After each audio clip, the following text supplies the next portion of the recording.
3 बातों को जिंदगी में कभी मत भूलो, तुम्हारा जीवन सार्थक हो जाएगा। पहला, जिनके दिन खराब चल रहे हो उनसे दिन भर में 2 बार जरूर मिलो।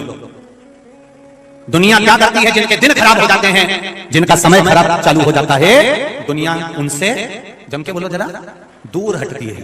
पर जिनके दिन खराब चल रहे हो उनसे दिन में कितनी बार मिलो, जम के बोलो जरा 2 बार मिलो। जिनका स्वास्थ्य खराब चल रहा हो उनसे 3 बार मिलो। कितनी बार मिलो? 3 बार मिलो। और जब माता पिता का अंतिम समय चल रहा हो तो माता पिता के पलंग के पास 24 घंटे रहो।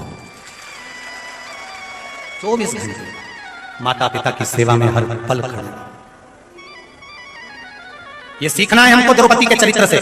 द्रौपदी का समय खराब आया, द्रौपदी का चिर खींचा जा रहा था, सारा परिवार वहीं पर था, पर कोई उससे पूछने वाला नहीं था कि द्रौपदी तुझे दुख हो रहा होगा, तकलीफ हो रही होगी, कष्ट हो रहा होगा, तेरा चिर खींचा जाना। एक ने नहीं कहा।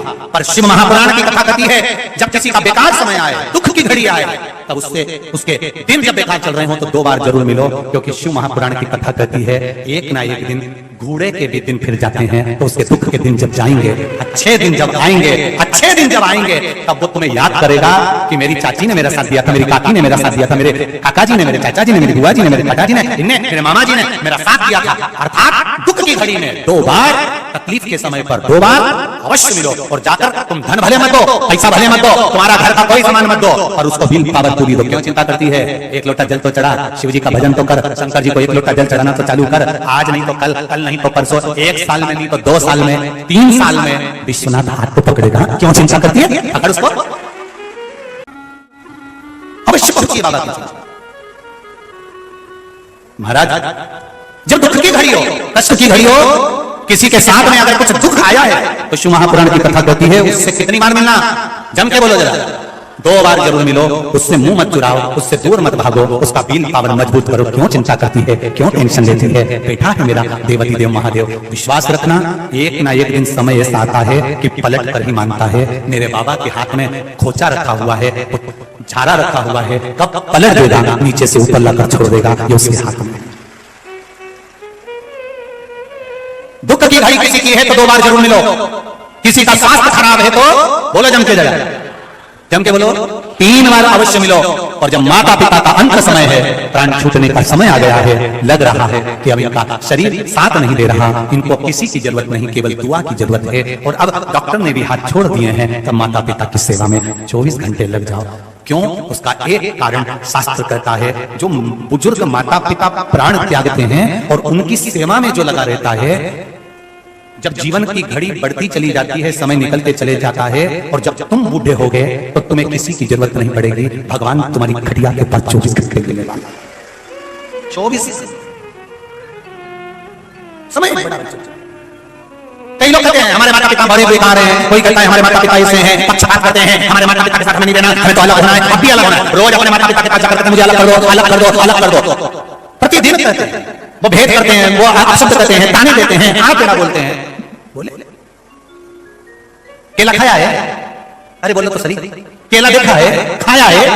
केले का जो छिलका होता है उसको उतार कर फेंक दो, और केले को कितने भी अच्छे डब्बे में बंद कर कर, कागज में लपेट कर, थैली में बंद कर कर रख दो, केला अच्छा रह जाएगा क्या? अरे बोलो जम के बोलो रे, नहीं। उसी तरह घर की बहू और बेटे केले की तरह हैं, और उस पर छिलका मेरे माता पिता हैं जो हर तरह से बचा कर रखते हैं।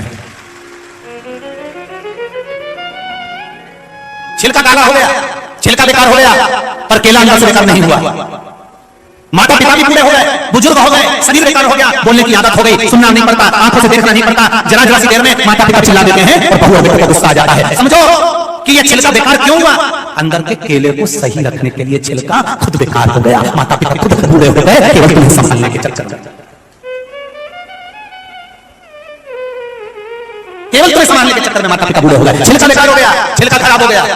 कोई केले से पूछे तो सही छिलके से कि तू क्यों खराब हो गया? छिलका कहता है मुझे भंडार गृह में दबा कर रखा था इसलिए कि मैं अंदर के जितने जीव हैं इनको पका सकूं, पर छिलका कहता है मैं जब तक हूं काला पड़ जाऊंगा, बेकार हो जाऊंगा। जिंदा है माता पिता जब तक अपने बच्चों को आंच नहीं आने देते, और जब माता पिता चले जाते हैं तब गति क्या होती है? ये तो वही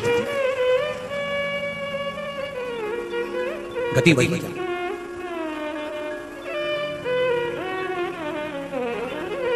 देखो पुकारी द्रौपदी ने कहा कि ये गलत है। गुरुजी ने कहा कि क्या हो गया, क्या आप मेरी रक्षा नहीं करोगे? नहीं। गुरुजी ने कहा मैं भी तेरी रक्षा नहीं करूंगा। रक्षा करेगा वो मंत्र जो दिया गया है। और आपसे भी निवेदन है, तुम्हारी दुख की घड़ी में कोई खड़ा हो ना हो, तुम्हारी तकलीफ में कोई आए ना आए, तुम्हारे कष्ट के समय पर सियोर वाला महाराज भी सियोर छोड़कर नहीं आएगा, ना रिश्तेदार आएंगे। पर एक वचन जरूर याद रखना वाराणसी वालों, सियोर वाला महाराज भले ना आए, पर शिव महापुराण जो सुनी है तो तुम्हारा साथ देकर पार लगाकर चली जाए। बल देती है शिव पुराण, बल जीने का तरीका सिखाती है शिव पुराण।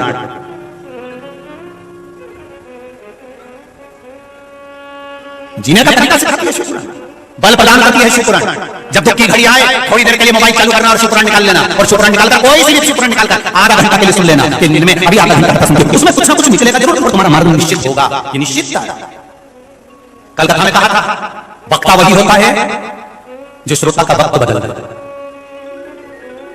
अगर आपने दिल से शिव महापुराण की कथा सुनी है, ये इतने सारे ये पत्रों का जो ढेर लगा हुआ है, यहाँ पर इतने पत्र, यहाँ ये पत्रों का ढेर लगा हुआ है, ये आपका वक्त बदला है। कुछ कथा में सुनने के बाद आपने एक लोटा जल चढ़ाया है, एक बेलपत्र चढ़ाई है, एक जरा सा बेलपत्र, एक चावल का दाना चढ़ाया है, जो आपने शिव जी को दिया, वो शिव जी ने आपको दिया। ये पत्र बता रहा,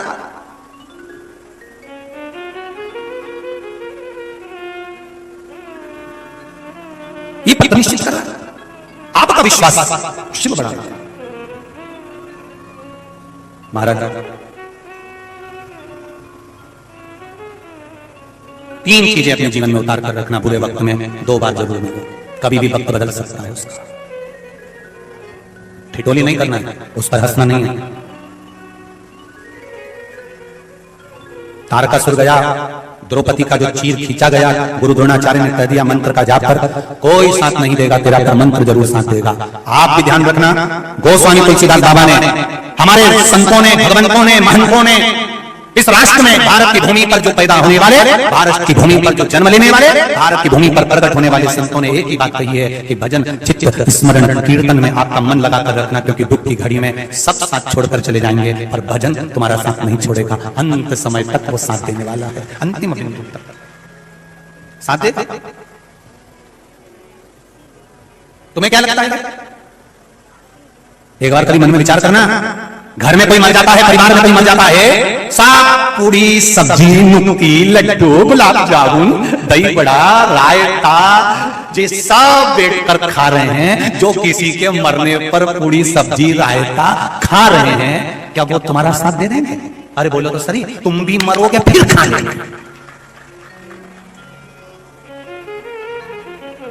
किसी के मरने पर जब पूरी सब्जी, नुक्की, रायता खा रहे हैं, वो तुम्हारा साथ नहीं देंगे। बस साथ वही देगा जिसने तुम्हारा भले नहीं खाया, परंतु तुमने शिव महापुराण की कथा में बैठकर उसका नाम गाया, साथ वो देगा। खाया का नहीं, गाया का साथ। एक मरा तो खाया, 2 मरे तो खाए, तुम जाओगे फिर खाने बैठ जाएंगे, कोई मतलब नहीं।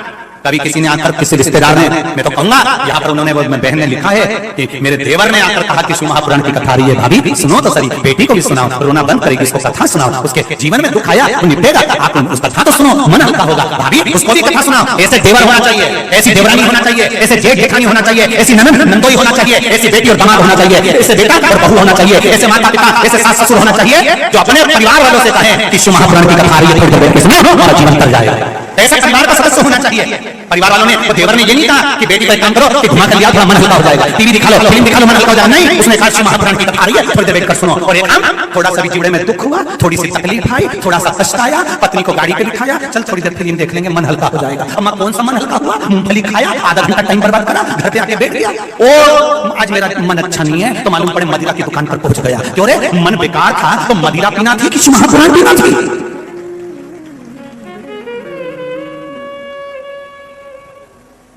जब मन अच्छा नहीं है, चित्त अच्छा नहीं है, सब दूर से हार चुके हो, सारी दुनिया से नाता तोड़ चुके हो, कोई साथ नहीं दे रहा, विनती कर कर थक गए, अब सब दूर से हार गए। जैसे सुनाने लिखा, मेरा बेटा बार-बार एग्जाम दे रहा था, 1-2 नंबर से दे रहा था, तब आखिरी में शिव के चरणों को पकड़ा, फिर शंकर के चरणों को पकड़ा, शिव की स्तुति करी, शंकर का भजन करा। सब दूर से जब हार जाओ, तब अंत में मेरे विश्वनाथ के पास आ जाओ, उसके चरणों में बैठ जाओ, निश्चित सुख मिलेगा।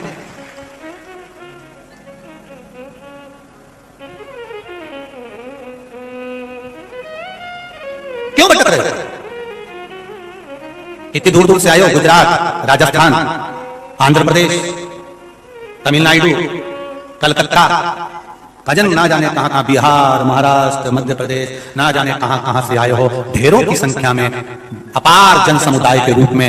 टेंट वाले के पास में टेंट भी इतना नहीं, धूप में छाता लगा, मैं कैमरे वालों से भी कहूंगा, आस्था चैनल वालों जरा इनका भी दर्शन कराना कि धूप में छाता लगा लगा कर बैठे हुए हैं, जहां तहां कहीं जहां जगह मिल जा रही है वहां पर बैठे हुए हो। ये श्रद्धा, ये विश्वास कहां से लेकर आओगे मेरे विश्वनाथ के प्रति, जरा विचार करिए। ये विश्वास है आपका शिव के प्रति, शंकर के प्रति, मेरे ओघड़ी के प्रति, ये विश्वास।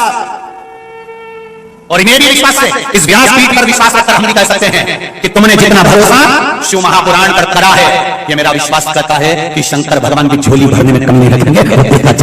आप आए अपना घर छोड़कर, आप आए अपना द्वार छोड़कर, आप आए अपना परिवार छोड़कर, आप आए अपनी दिल्ली छोड़कर, काशी वाले भी ध्यान लगाकर सुने, आप अपना अपना घर छोड़कर, द्वार छोड़कर, दुकान छोड़कर शंकर भगवान के चरणों में आकर खड़े हुए हो, तो तुम्हारी दुख की घड़ी में मेरा देव महादेव वहीं पर खड़ा मिलेगा, वहीं मिलेगा। ये विश्वास है तुम्हारा, ये भरोसा। आचार्य ने समझाया, उसी तरह तारकासुर के संहार के समय पर माता पार्वती जी ने कार्तिकेय को समझाया।